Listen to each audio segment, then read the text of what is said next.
ಗುರು ನಿಜವಾಗ್ಲೂ ಇವತ್ತಿನ ಇಂಡಿಯಾ ಮತ್ತೆ ನ್ಯೂಜಿಲೆಂಡ್ ಸೆಕೆಂಡ್ ಓಡಿಯಲ್ಲಿ ಇದನ್ನಂತ ಎಕ್ಸ್ಪೆಕ್ಟ್ ಮಾಡೇ ಇರಲಿಲ್ಲ.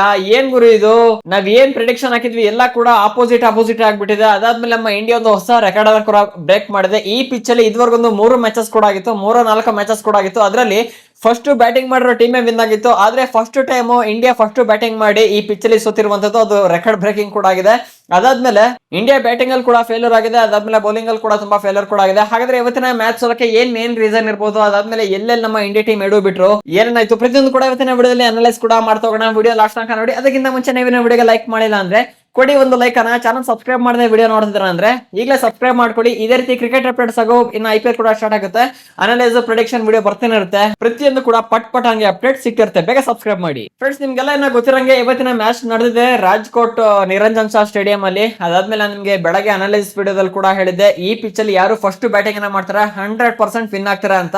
ಬಟ್ ಅದು ಇವತ್ತು ಉಲ್ಟಾ ಕೂಡ ಆಗಿದೆ. ಏನಕ್ಕೆ ಆತರ ಒಂದು ಭರವಸೆ ಕೊಟ್ಟಿದೆ ಅಂದ್ರೆ, ಈ ಪಿಚ್ ಅಲ್ಲಿ ಲಾಸ್ಟ್ 3 ಮ್ಯಾಚಸ್ ಆಗಿದಿಲ್ಲ, 3 ಮ್ಯಾಚಸ್ 4 ಮ್ಯಾಚ್ ಆಗಿದೆ. 4 ಮ್ಯಾಚ್ ಕೂಡ ಅಷ್ಟೇ ಎಲ್ಲ ಟೀಮ್ ಕೂಡ ಫಸ್ಟ್ ಬ್ಯಾಟಿಂಗ್ ಯಾರು ಮಾಡಿದ್ರೆ ಅವರು ವಿನ್ ಕೂಡ ಆಗಿದ್ರೆ. ಇದೇ first match India first batting ಮಾಡಿ ಸೋತಿರೋದು. ಆಡ್ತಾರೆ ಅನ್ಕೊಂಡಿದ್ದ ಪ್ಲೇಯರ್ಸ್ ಇತ್ತು ಫ್ಲಾಪ್ ಕೂಡ ಆಗಿದ್ದಾರೆ.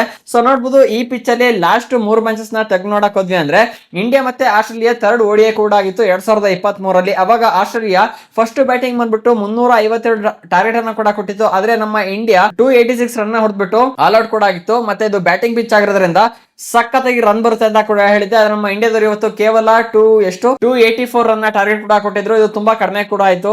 ಈ ಪಿಚ್ ಅಲ್ಲಿ ಗುರು ನಾವು ವಿನ್ ಆಗ್ಬೇಕು ಅಂದ್ರೆ ಕಡಿಮೆ ಅಂದ್ರೂ ಕೂಡ 330 ಜಾಸ್ತಿ ರನ್ ಕೊಡ್ಬೇಕಿತ್ತು. ಆದ್ರೆ ನಮ್ಮ ಇಂಡಿಯನ್ ಬ್ಯಾಟಿಂಗ್ ಕಂಪ್ಲೀಟ್ ಆಗಿ ಫೇಲ್ ಕೂಡ ಆಗಿದೆ.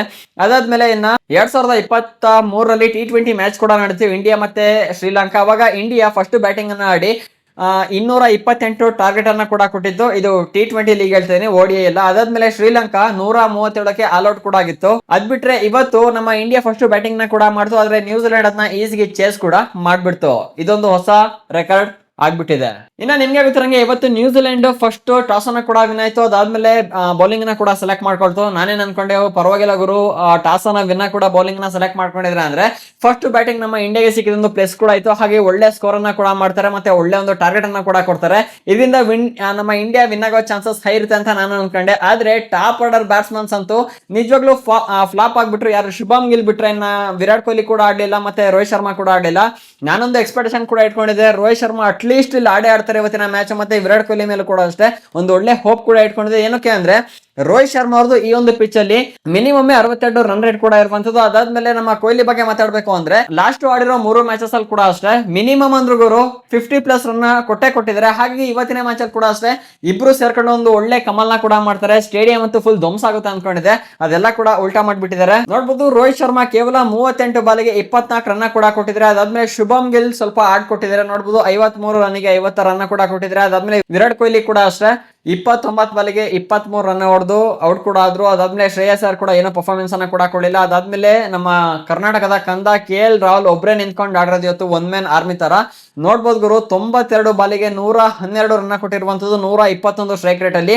ಇವತ್ತೇನಾದ್ರು KL ರಾಹುಲ್ ಕೂಡ ಆಡ್ಲಿಲ್ಲ ಅಂದ್ರೆ ನಮ್ಮ ಟೀಮ್ ಇನ್ನೂ ಕೂಡ ಕಡಿಮೆ ರನ್ನಿಗೆ ಹೀನವಾಗಿ ಸೋತಾಗ್ಬಿಡೋದು. ಅದಾದ್ಮೇಲೆ ರವೀಂದ್ರ ಜಡೇಜಾ ಕೂಡ ಅಷ್ಟೇ 44 ಬಾಲಿಗೆ 27 ರನ್ ಕಾಂಟ್ರಿಬ್ಯೂಷನ್ ಕೂಡ ಮಾಡಿದ್ರೆ. ಬ್ಯಾಟಿಂಗ್ ಪಿಚ್ ಅಂತಾರೆ, ಆದ್ರೂ ಏನಕ್ಕೆ ಯಾರು ಆಡ್ಲಿಲ್ಲ ಅಂತ ನಂಗೆ ಈಗಲೂ ಕೂಡ ಗೊತ್ತಾಗ್ತಾ ಇಲ್ಲ.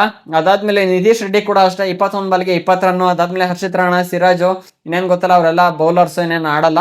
ಇನ್ನ ನ್ಯೂಜಿಲೆಂಡ್ ಬೌಲಿಂಗ್ ಡಿಪಾರ್ಟ್ಮೆಂಟ್ ಕಡೆ ಬರೋದ್ರೆ ಟಾಪ್ ನಾಚ್ ಬೌಲಿಂಗ್ ಅನ್ನ ಕೂಡ ಮಾಡಿದ್ರೆ, ಅದಾದ್ಮೇಲೆ ಒಳ್ಳೆ ಕಂಟ್ರೋಲ್ ಕೂಡ ಮಾಡಿದ್ರೆ. ಈ ಸಲ KL ಜೆಮಿಸನ್ ಫ್ಲಾಪ್ ಕೂಡ ಆಗಿರುವಂತದ್ದು. ಲಾಸ್ಟ್ ಮ್ಯಾಚಸ್ 4 ವಿಕೆಟ್ 5 ವಿಕೆಟ್ ಅನ್ನ ತೆಗೆದ್ಬಿಟ್ಟಿದ್ದ. ಈ ಮ್ಯಾಚಸ್ ಜಸ್ಟ್ 1 ವಿಕೆಟ್ ಅನ್ನ ತೆಗೆದ್ಬಿಟ್ಟು 70 ರನ್ ಕೂಡ ಹೊಡ್ಸ್ಕೊಂಡಿದ್ದೇನೆ. ಅದಾದ್ಮೇಲೆ 2 ಮೇಡಿನ್ ಓವರ್ ಕೂಡ ಮಾಡಿದ್ದೇನೆ. ಅದಾದ್ಮೇಲೆ ಫಲ್ಕ್ಸ್ ಅವನಿಗೆ 1 ವಿಕೆಟ್ ಕೂಡ ಸಿಕ್ಕಿದೆ. ಅದಾದ್ಮೇಲೆ ಈ ಮ್ಯಾಚ್ ಅಲ್ಲಿ ಸಖತ್ತಾಗಿ ಪರ್ಫಾರ್ಮ್ ಮಾಡೋದು ನ್ಯೂಜಿಲೆಂಡ್ ಕಡೆಯಿಂದ. ಆದ್ರೆ ಬೌಲಿಂಗ್ ಡಿಪಾರ್ಟ್ಮೆಂಟ್ ಅಲ್ಲಿ ಯಾರು ಕ್ರಿಸ್ಟನ್ ಕ್ಲೇರ್ಕ್ ಹೋಗರು ನೋಡ್ಬೋದು 8 ಓವರ್ಗೆ ಕೇವಲ 56 ರನ್ ಹೊಡ್ಸ್ಕೊಂಡು 3 ವಿಕೆಟ್ ಅನ್ನ ಉಡಾಯಿಸ್ಬಿಟ್ಟಿರೋದು.